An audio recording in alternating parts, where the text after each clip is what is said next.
All right, I think we are live. Good morning and good afternoon, everybody. Great that you all made it to join us today. My name is Jasmijn Korpershoek, and I'm very excited to host this webinar where Professor Tryfonidou will give a presentation. I will start first with a brief household message. So if any questions come up, please write them as soon as you come up with them in the Q&A, and we will try to address as many questions as possible during the presentation. And then in the end, hopefully we'll also have some time for more questions.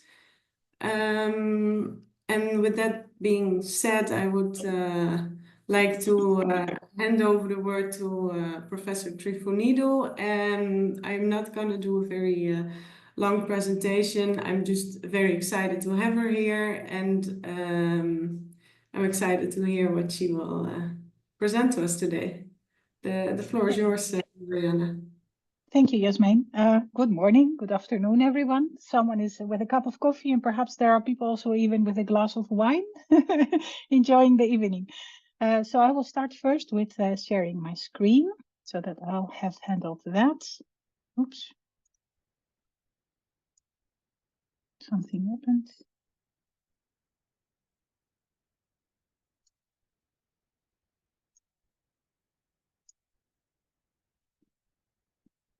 Put it on presenters mode. And then swap, of course. So can you see my screen, Jasmijn? Yeah, we can see it. Yeah. And I'll make also the laser pointer in case that's needed. Yeah, and I'll put you off so that I can see also my screen myself. So I think my name already says half of the story. I'm an immigrant. I left from Greece, studied there veterinary medicine, and came like 26 years ago to the Netherlands, where I established here, did my specialty in surgery, a PhD, and I've been working also as a veterinary clinician in the clinics, seeing there also a lot of patients, dog patients in this case, with lower back pain. And back in 2008, I actually decided to stop doing clinical work and dedicate myself, my passion and energy into setting up research and therapeutic strategies to address this clinical problem that actually affects not only you as humans, but also the dog patients. And I am the very proud coordinator of the iPSCs consortium project, and the presentation that I will be giving today is not only on the merit of the work that my team did, but also on a lot of collaborations across Europe and globally. Just to set for you the scene, we are looking actually at an immense problem with lower back pain having been the past 30 years the #1 cause for years lived in disability. And if you look at the many millions of patients that are there, many will go into daily life activities, lose weight, take pain medication, or try to have physiotherapy to solve the problem with the lower back pain. But there is a very specific patient population which have actually extrapolated into 40 million people sufferers globally. That is caused by degeneration of the intervertebral disc. And this degeneration of the intervertebral disc is discussion that is between the two vertebrae that we see here. And what happens if you have this problem, you will have all the therapeutic approaches conservatively that is being done for everyone. But at the very end, there will be, for quite some of those of the people, there will be chronic lower back pain. And what we now know is that even human patients suffer from this, and they will be forced to early retirement. And from the veterinary profession, we see exactly the same. So blind guiding dogs, dogs working for the police, or dogs generally with athletic families have also exactly the same issues. And just to give you an idea, dogs also need to lose weight, and their ration of the food is being limited. And there is a lot of physiotherapy ongoing there to help them with their back problems. So when all those solutions are not there anymore, and the patients really still remain to have lower back pain, surgeons can give solutions to that. And as a surgeon, I know that these types of surgeries are really exciting. They cost a lot of money, but you can really remove the damaged disc and replace it. And if you go and look at all the different opportunities that are there, it feels like going to a store as a boy and then find out which car you would like to choose. There are many different surgical solutions for that. But what is also now clear is that even though this very intensive surgery can be done to remove the painful disc, very often patients do not recover. There are many complications. And as such, to date, all the surgical outcomes are consistently being debated. And this is why a few years ago, stem cell therapies emerged, and you will realize that actually the disc field is a bit later than the cartilage field. In the cartilage regenerative medicine, stem cell therapies are already running in clinical phase 3, and there are many different ones, and there are a lot of long-term results also available. But for the disc field, we are a little bit over 2,000 patients having been treated with stem cell therapies worldwide. And what we do see until now is that even though pain can be addressed for the first months up to a year follow-up, what is also very evident is that this effect wears off the longer you look at the follow-up, and that on MRI, the way that we look actually at tissue regeneration, that there is no tissue regeneration, similar to what is also seen when you use simply MSCs in cartilage regeneration.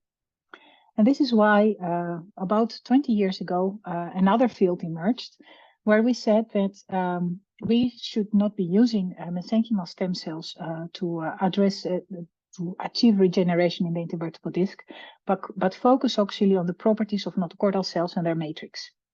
And this is a new cell type for you. And just to give you an idea of how they look like, is I put here one of the microscopies I took early on when I started doing research.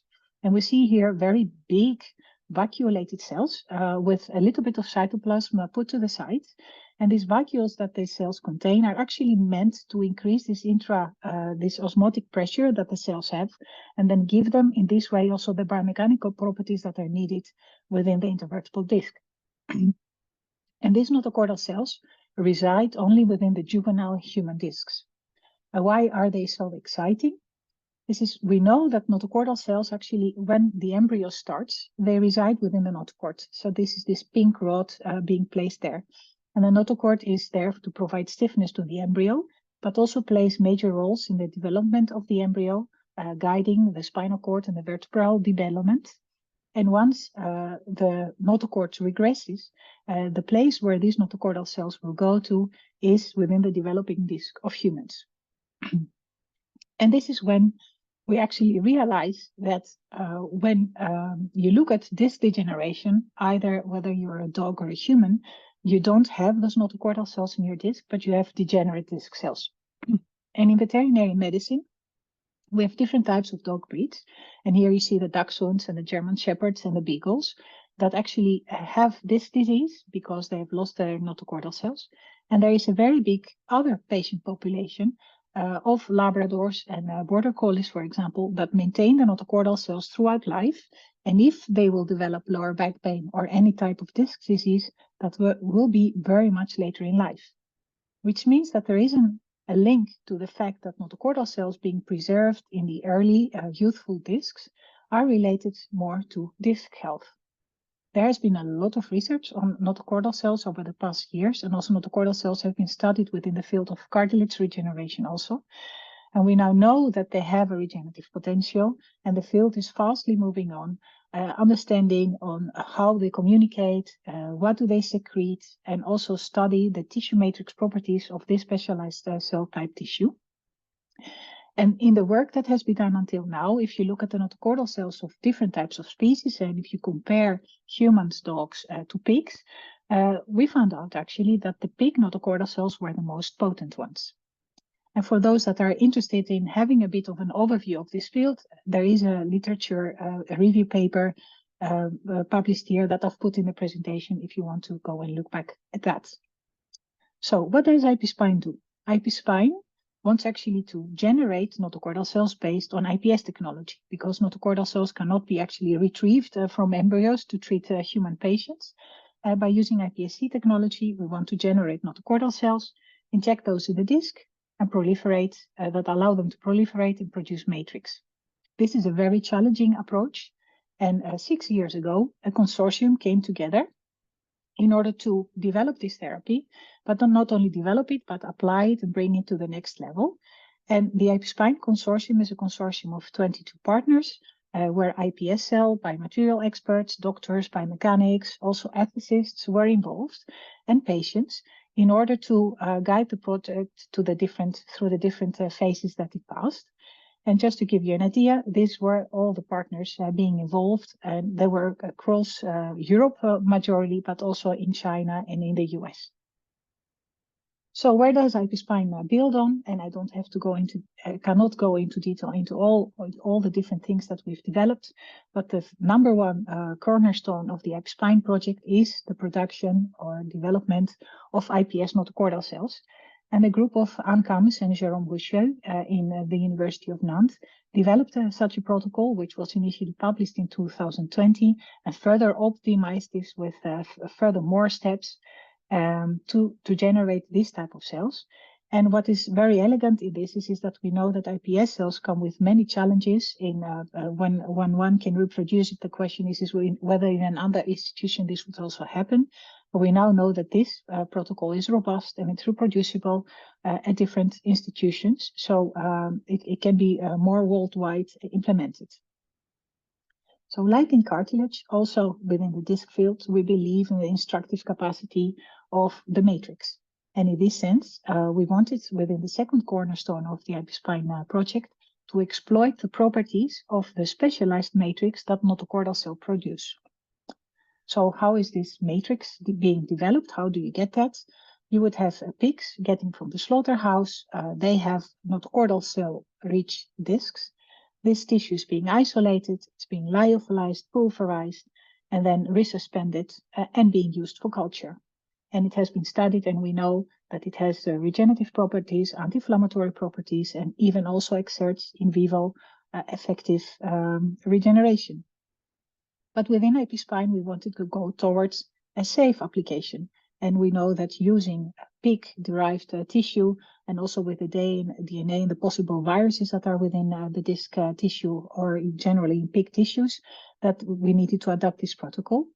And Tara Smith developed a specialized decellularized method using that is detergent-free to remove the DNA, and then in this way maintain as much as possible of the glycosaminoglycans of the matrix. And she demonstrated also that with this benzonase approach, she could remove the DNA content as much as possible and actually staying below the limits that are clinically needed. And then if we go back to the iPSPine therapy, there were the cells, and the idea was that they need to be carried by a carrier so that it can be injected and it cannot leak out of the disc, but also the carrier had to be instructive. So the consortium departed actually from many different types of biomaterials. And in this situation, we had this decellularized notochordal cell matrix. There was an hyaluronic acid pack. There was albugel that is from TATEC that is already doing clinical trials in patients with disc disease. And there was the NP gel, which is a synthetic hydrogel from Sheffield Hallam University. And we studied functionalizing these hydrogels with this DNCM to see whether we could improve the semi-synthetic or synthetic hydrogels with DNCM functionality and have improved characteristics. And this is then a challenge that you have as a consortium, because you need to come to a consensus on how you should study those and do a head-to-head comparison. And I thought it's good for the community to share also on how we reached consensus within the disc field to study biomaterials that are intended for the regeneration of the nucleus pulposus. And what does it briefly mean is that we had to funnel down from 18 different biomaterials to 2 top biomaterials. And we did that by certain selection steps. And one was that the cells need to be viable after an intradiscal injection. They had to be viable with very much high bioavailability. We wanted hydrogels that had the ability to swell, because within the disc you need a swelling capacity to get back the biomechanical function of the disc. They had to have a very good gelation kinetics because the gel gives properties to the tissue, but also allows the gel to stay within the disc and not leak out through the small hole that the injection was done. And they were also studied for post-gelation rheological characteristics to see whether they were elastic enough for the disc application.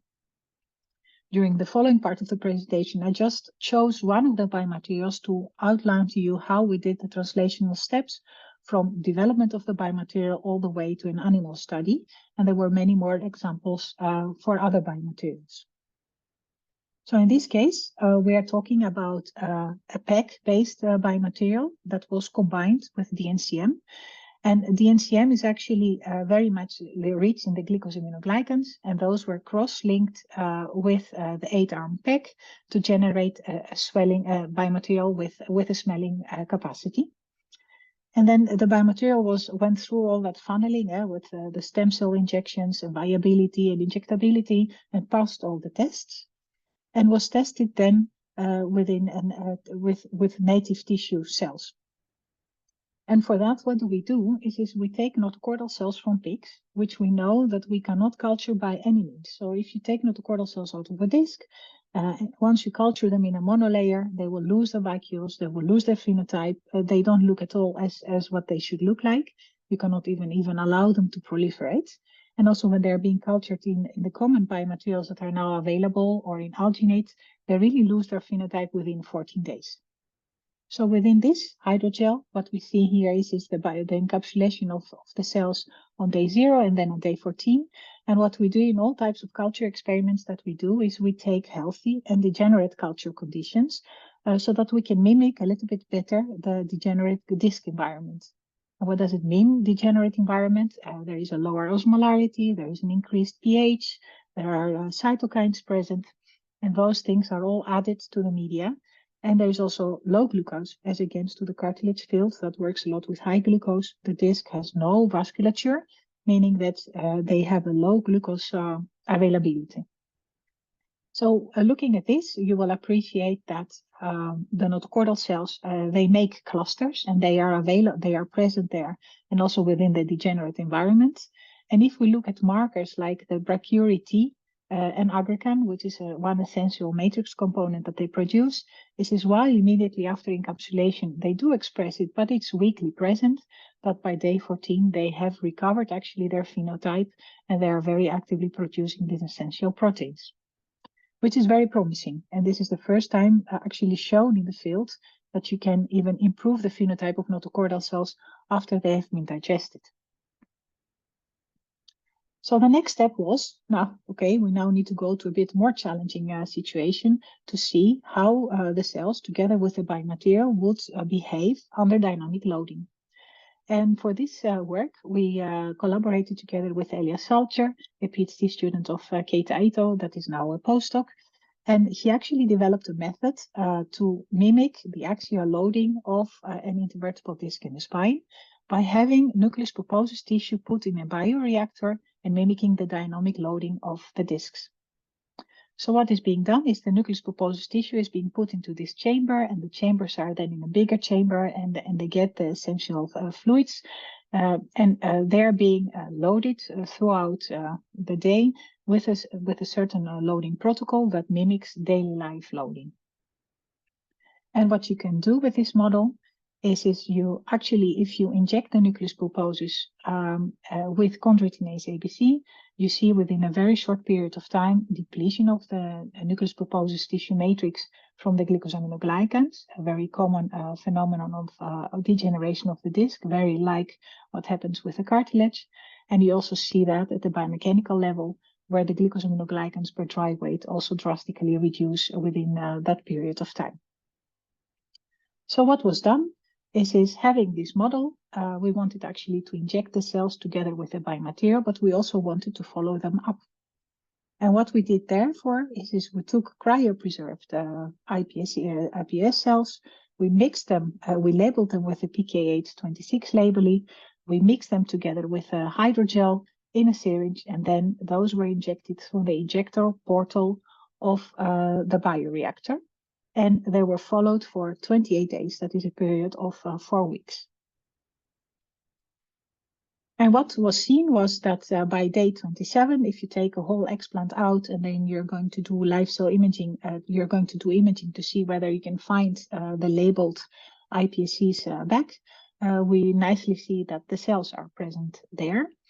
And if you measure the DNA content of the discs, while in the native discs it is around this value, you can appreciate that in the discs that the stem cell therapy was injected, that the DNA content increased. And also on top of that, on immunohistochemical staining, we could find Ki67 positive cells, which is a marker of proliferation. So this actually makes us wonder, are these the bovine cells that proliferate, or are these the stem cells that were injected within the disc? In order to do that, we did actually co-stains where we stained for brachyury, which is a very important marker for notochordal cells, together with the human nuclear antibody, which actually helps you find the human cells within the bovine disc explant, where also bovine cells were present. And you will appreciate here that a bovine tissue explant, when you cause this degeneration with chondroitinase ABC, and then instead of the stem cell therapy, you inject PBS as the placebo control, that the clustered cells disappear, and there is actually no brachyury expression, and also no, of course, no human nuclear antibodies found. But as soon as the biomaterial together with the cells is being injected, we can detect back the human nuclear cells, and also see brachyury expression reappearing. And the same happened also for different other markers of notochordal cells like FOXF1, PAX1, and pancytokeratin, all being not present in the PBS condition, but present in the DNCM PEG plus stem cells.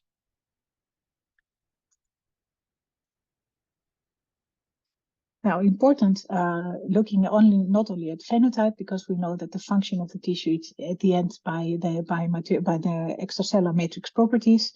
What you will appreciate here is that in the PBS degenerate disc, there is more picroserous red staining seen, meaning that there is depletion of the glycosaminoglycans, and they reappear again actually upon the treatment with the biomaterial plus the cells. And the cells also express aggregan and collagen type 2, or the tissue expresses that. However, if we are still looking at this, I am still wondering, and probably you are doing exactly the same, yeah, okay, so you see a regenerative effect, but is it now because of the resident cells, or is it because the iPS-derived cells were differentiated into matrix-producing cells? So in order to be able to address such types of questions, the consortium developed an aggregate reporter iPSC line, in which I cannot go into detail, but very recently this publication appeared, where they describe the isolation and the validation of two aggregate reporter cell lines for the differentiation into notochordal cells, but also chondrocytes, which is very relevant also for the International Cartilage Society. And what we do know is that this aggregate reporter, like all the other lines that were tested, was able to differentiate into aggregate producing cells, as you will appreciate, with an extensive protocol of 28 days, where we treat the cells with DNCM for 28 days, that the cells in the pellets, cultured in pellets, they express also scarlet within the tissues that have been formed. Which actually brought us to the question, yeah, is this now really the step to go in vivo? Because at the very end, all the in vitro work that is being done, by far, does it really represent the organ itself? So we call it actually D-Day.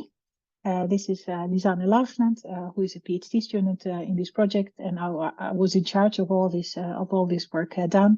And you see here, I'm writing there D-Day on that exciting day that we actually set to do this animal experiment. So what was done when you do a dog study is 4 weeks before we give the treatments, we will induce further degeneration in the discs by partial nuclectomy. Then at 4 weeks, the treatment is being injected, and in this situation, it was the cells plus DNCM, and this DNCM was provided by the company that can actually make it in endotoxin-free and bacterial-free, so that it is suitable for clinical application. And we followed the dogs for 3 months follow-up. and looked actually orthopedically, clinically, but also looked at immunogenicity, because we have to realize that these are human cells being injected in a disc of a dog that is not immunocompromised. And what we observed, also based on blood analysis, that there were no adverse effects. The dogs were doing perfectly fine, and there was also no immunogenicity caused. At 3 months follow-up, which is actually not a long time ago, the study was terminated. The discs were collected for histology and biochemistry. And what we also did is we collected discs to do single cell sorting in order to better understand of what happens with the cells that were injected in the intervertebral disc. And the next slide is actually really the fresh from the press data. I put here an apple to put you in a bit of more appetite, where we see that in the discs that were treated with the stem cells plus the biomaterial, that we see increase of DNA content. But of course, we don't know whether this is because the resident disc cells like the treatment and they also start proliferating themselves. But when we isolate those discs, digest them, and identify the human cells using a human HLA antibody, we find that 5.6% of the cells of a disc are represented actually by human cells. So these human and dog disc cells have been cell sorted, and they are being now profiled in order to do lineage commitment and identify what the cells do, which phenotype have they obtained, and also see whether off-target effects occur, because we know that iPSCs, you can direct them towards a certain lineage, but there can be also off-target differentiation, and a lot of immunohistochemical analysis will be followed up to really study their phenotype. So this is where we are actually at this stage. We can say this aggregan reporter line was successfully generated, and it can be used to assess in vitro differentiation of matrix producing cells, and in particular aggregan. But we need to follow the study this up to see also whether the injected iPSC therapy also obtained a functional phenotype from the perspective that the cells produce aggregan, a very essential matrix component of the nucleus pulposus. And the clinicians among you will be wondering, but how about biomechanical function? So in this study, we did not study biomechanics of the intervertebral disc because the follow-up is only 3 months, and that's not sufficient in this very slow metabolic organ to see whether this will result into improved function of the disc. But what was also known is that within the disc field, if you look at all the studies that are being done with large animal models, very little biomechanical analysis is being done. So what we did, and this may be useful for certain researchers among you, is we put all the expertise together of many different people from the ORS Spine Society to draft the manuscript with a complete toolbox for a large animal study, where you can actually work with intervertebral discs and get all the information from the macroscopic, microscopic, and also clinical level. And within the iPSPine consortium, we also made a dream come true together with Arvin Wilke, who works at Ulm University and a very enthusiastic PhD student that now has deserved the doctor's title, Jan Jansen. There was a portable spine tester developed.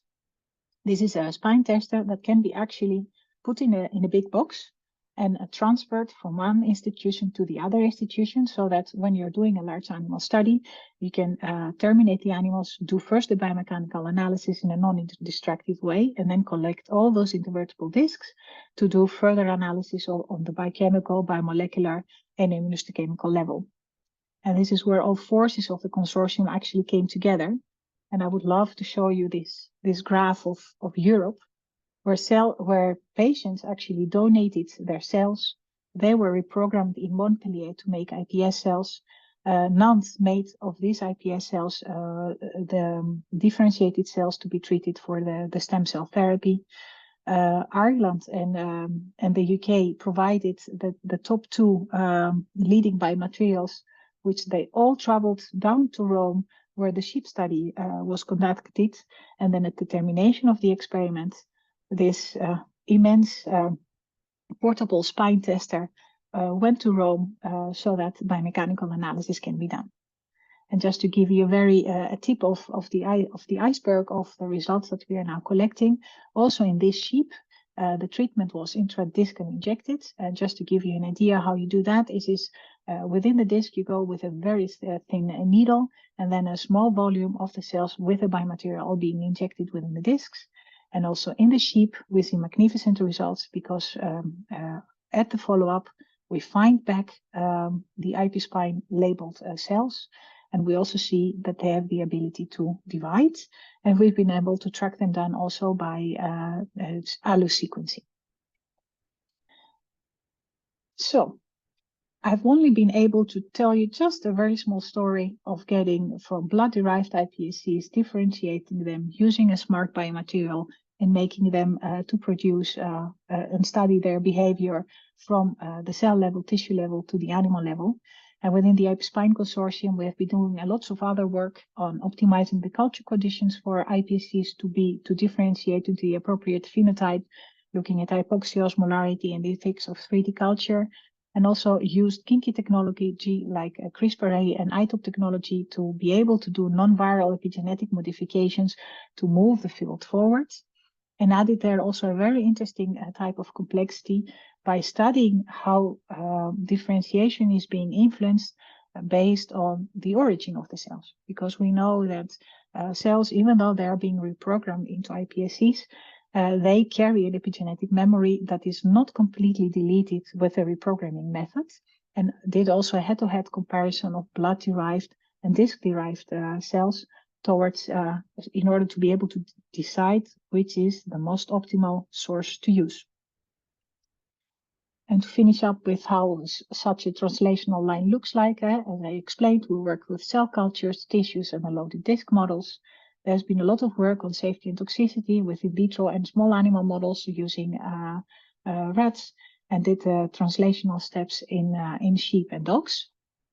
And all that together with ethicists, but also close collaboration with a regulatory company, Pharmalex, that has helped us actually to define all the gaps in our production system in order to have later on a product that will make it faster to the clinic, because we've taken a lot of all those accounts into account. And we have been active in dissemination and exploitation. And I would like here to finish with a few slides, just to give you an idea of what there is that you can grasp from people from the iPScine consortium. And if you're interested in knowing a little bit more, you can always email me and ask me on information on that. So the iPScine had 3 different platforms. We wanted to generate knowledge. So we developed platforms that you can share information among partners, so that you can share information between the partners in an open access within the consortium way. There was also a digital platform developed that helps scientists to understand the regulatory perspectives of a biomaterial or of an ATMP, so that they can really guide better their research and development process.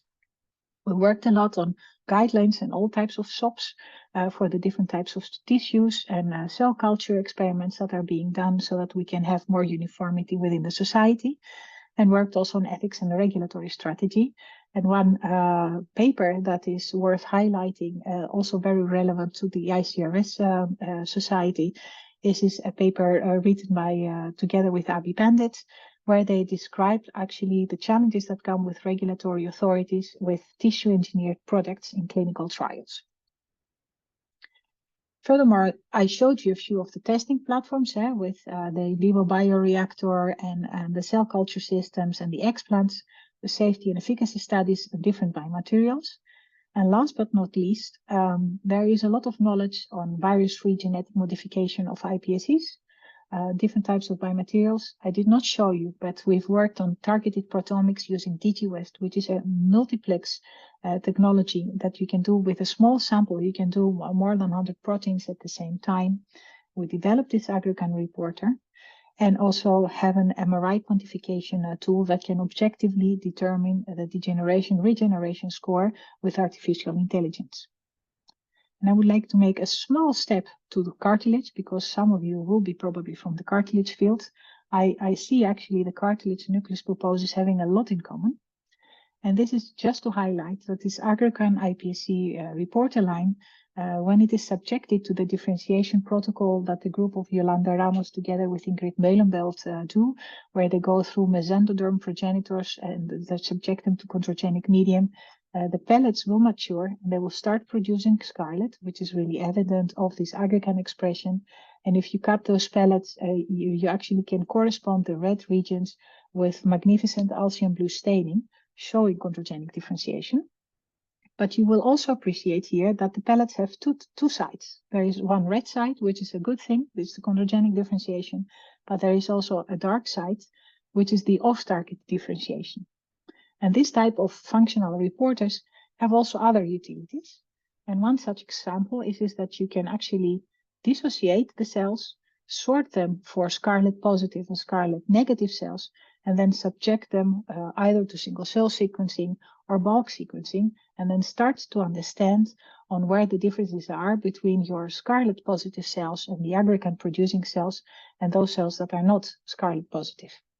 So very briefly, the scarlet positive cells were expressing a lot of proteoglycans and collagens, and they have also a specific type of signaling being present there, very common to the cartilage. And the cells that were scarlet negative, with extensive analysis, they are being highlighted here.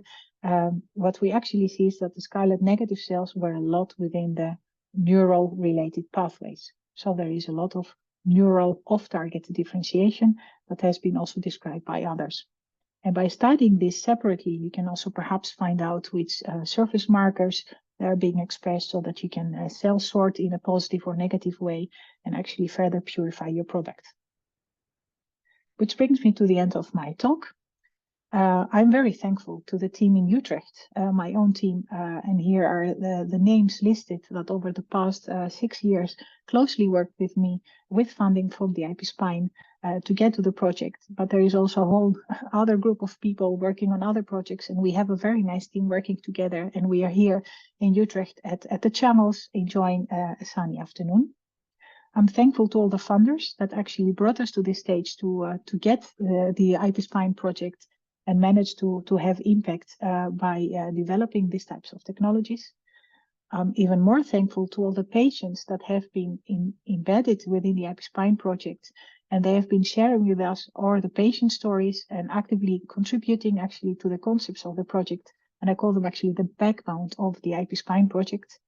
And the scientific, external scientific advisory board coming from industry, but also from the clinics and the patient experts that have been involved in giving us advice on the different steps of the project itself. To finally, but not least, thank the iPSCs consortium. This is one of the pictures of the final consortium meeting with many different collaborators being present there and having worked with us very extensively. And I'm very, very proud that they've been able to be the mother goose of this team. Thank you very much. Thank you very much. Super inspiring and impressive work. Thank you for sharing it with us. And while the participants can type their questions in the Q&A session, maybe I can already start with one question, because I was wondering if you can elaborate a little bit on why you picked the induced pluripotent cells and not, for example, go with MSCs or other cell types that are maybe already more defined or more used clinically? Yeah. So, yeah, MSCs, we call them more defined, but they are also very heterogeneous. And if you ask me, I think MSCs are perhaps defined because of the CD marker panels, and they have been extensively studied. But what we also know is they manage to have certain anti-inflammatory effects when they are being injected for the first time. But there is zero evidence that they survive within the disc. And so the question is if you really want to have a long-term effect, they have a short-lived effect. It's a temporary anti-inflammatory effect, and then they disappear. So the reason why we don't use them is because also in clinical trials, there is zero regeneration of the tissue. And if you look at patients, they really need regeneration of the tissue if you want to have long-term functional improvement. if you don't improve the function of the disc from a tissue perspective, the patient will drop back to its pain within a few months. So that's not a sustainable solution. So opposed to mesenchymal stem cells, notochordal cells have been shown to have an anti-inflammatory effects. They are trained to survive in the disc environment because they were born and they live there until, and we lose them probably due to genetic reasons. So they can survive there, and they also have regenerative effects. So they combine actually the best of the two. And I know that there are some concerns about tumor formation, for example, with induced pluripotent cells. Are those considerations that you already take along really early It's on? a great question. Yeah. So I did not have time to go into that type of work that was done by the consortium. So to start off, in the sheep and the dogs, where we injected 500,000 in the dogs and 1 million of iPSCs that were not even sorted from not being undifferentiated, we do find engraftment of the cells, meaning that if there would be a possibility of having a tumor, there were at least cells that could give a tumor. But at the 3 months follow-up that we've looked at, we do not see any signs of tumorigenicity. What was also done is there is, of course, if you would go to a clinical application, you would need to have a purification step, where after your differentiation method, you deplete your iPS product from non-differentiated cells, because you don't want this one cell that was not differentiated. And there is a methodology for that based on a marker that undifferentiated cells carry. And the group of Jean-Marc Lemaitre with Romain Desprats in INSERM have done such type of depletions. And together with Montpellier, there have been studies in mice with 6 months follow-up, actually showing that if you deplete the product from those undifferentiated cells, they do not see in immunocompromised mice tumor formation, at least in the mice that they studied, and the 6 months follow-up, because we know if the chance is 1 out of 1,000, yeah, what's the chance that you will pick that up in the mice that you did? That's always a question. All right, thank you. And other than that, I just was wondering, because you mentioned briefly that you had also a work package with regulatory experts. How did that collaboration go? Is there anything that you learned that you can share? Sorry. Yeah, we learned really a lot. And the first thing is we found that we have to learn each other's language. Okay, that was one thing. So while learning each other's language, we organized also quite some webinars and training moments for scientists to understand the language of the regulatory people, and also the different processes and how ATMPs are regulated, how tissue engineered products, so that everybody understands and has a basic knowledge. And at the end, they were actually embedded in all the work package meetings. They were coming, they were discussing, they were asking questions from their perspective. And every time they were asking questions, it brought us actually into thinking. So we adjusted on the go things that we were doing or things that we were documenting in order to be able to comply to the questions that the regulatory authorities would later have. And what we did together with the Pharmalex, they're called now Sensora Pharmalex, we also went 2 times to advisory boards. There was one in Germany and one in Sweden that give advice on products that you are developing. So we went through this process of regulatory discussion, and the scientists learned really a lot on what matters, what do they want to know, what do they care about, what do they don't care about, and we used that to fine-tune the whole activities in the research project. Right. So it sounds like it was a really good, good yeah, approach. I can strongly advise to embed that in a consortium, and it's tough work because regulatory people ask a lot of details. It's not like writing a manuscript and you're done, but I really feel that it is very, very worth it. Yeah, and I'm sure that it's gonna be it will make your life a lot easier later on. So yes, yeah. I see that we also have some questions in the chat. So before we keep going, the 2 of us, I will just see. I think the first question is, whether you are also investigating the use of iPSC for repair of the annulus fibrosis, as this back pain. Yeah, so David, no, we didn't do that. We really focused on nucleus pulposus regeneration through notochordal cells. Annulus fibrosis is a very essential piece of the puzzle because at the end, if your annulus fibrosis is not intact and you will do a successful regeneration of your nucleus pulposus, you may also get herniation because your annulus fibrosis is not functioning well. But that was not the work of the consortium. There are quite some other people that are working primarily with biomaterials than simply cells. Because the annulus fibrosis is the outer band tire, and that requires a different approach and not necessarily only an injectable. I see a question from an anonymous person. What is the biggest challenge you see for the successful translation into the clinical practice? It depends on from which perspective you look at it. So if you look at it, the perspective of the product itself, I would say the biggest challenge is because at this stage, generating notochordal cells is very challenging, and you get small populations. You really need to be able to purify them. And there at this stage, we just discovered a few surface markers. So I think one big challenge would be there. Okay, so if you need to go and upscale, how will you be able to make that in an affordable way? But that's more from that perspective. I think the biggest challenge I see in clinical practice is convincing a company that this is worth investing for us as a scientist. And because I was also wondering with the scalability that you just mentioned, is this something that would be autologous treatment or allogeneic? Yeah, I didn't go into that. It definitely will be allogeneic, and we are planning to work with one master cell bank.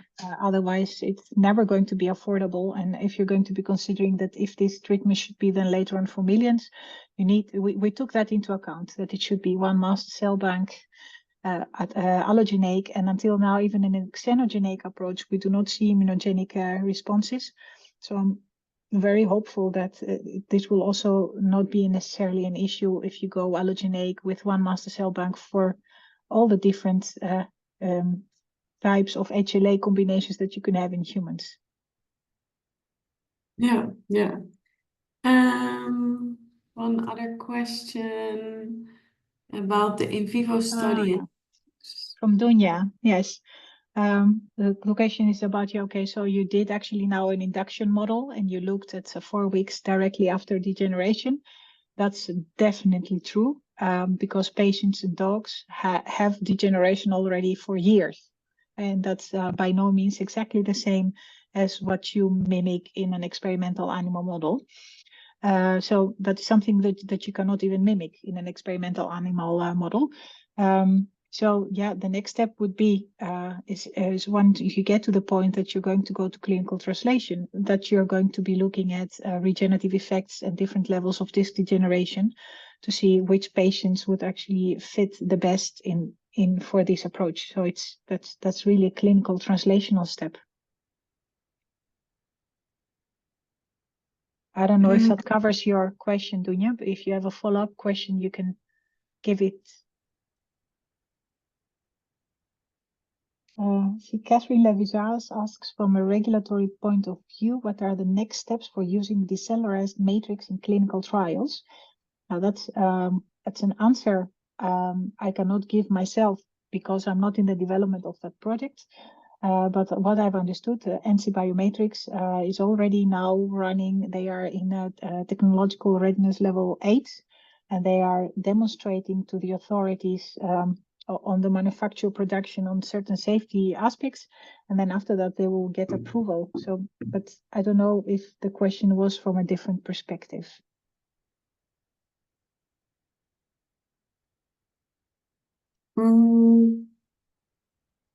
That's Weight distribution. Excellent question. I love that. I should pick up a slide from one other presentation, but I'll do it with my hands. Because people, I mean, generally, the society has an idea like, okay, humans are standing, so there is big pressure and they are bigger, and dogs are standing, they are up in the forelegs, so there is a difference in weight distribution. But what Theo Smit has shown, there is a nice paper also about that. I can find later on the link and probably put it if you need, Kindra, you can email me. I can send you the link.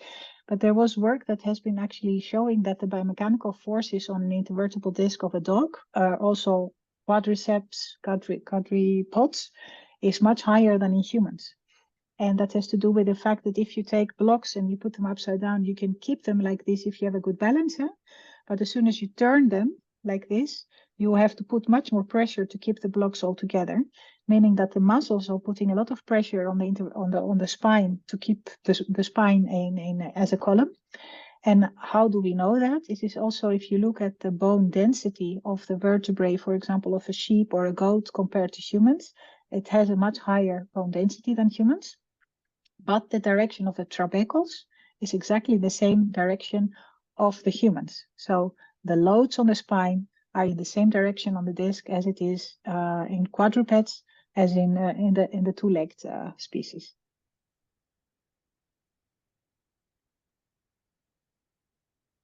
And Dunja is satisfied with the answer. Yeah, and Katerina as well. Yeah. So Keita Ito informed me about this, that it's now at 8 and they are doing the final approvals, and they also got recently a grant from Europe. So I'm really definitely excited that we will see this through as a biomaterial alone, because that is also very promising.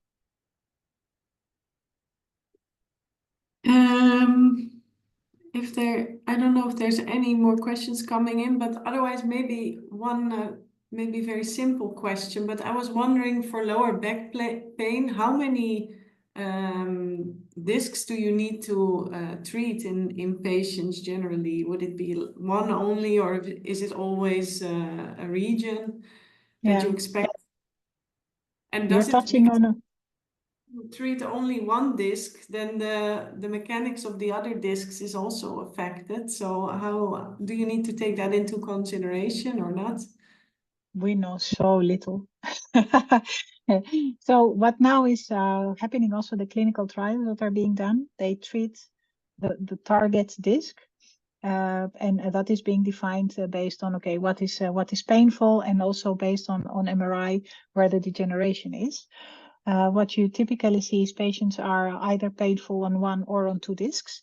But of course, there is always that if one disc is being degenerated, the other one is being put under pressure. We call it also the adjacent segment disease.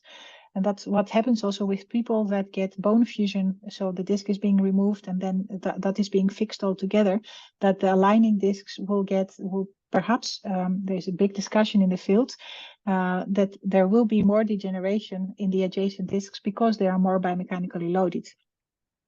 So I think that once the therapy shows its benefits on the single level, at the very end, you might even go to a semi-prophylactic treatment, that you start treating also discs that are only mildly degenerated, are a bit painful. But before we get to that stage, we have first to convince their clinical application. Yeah.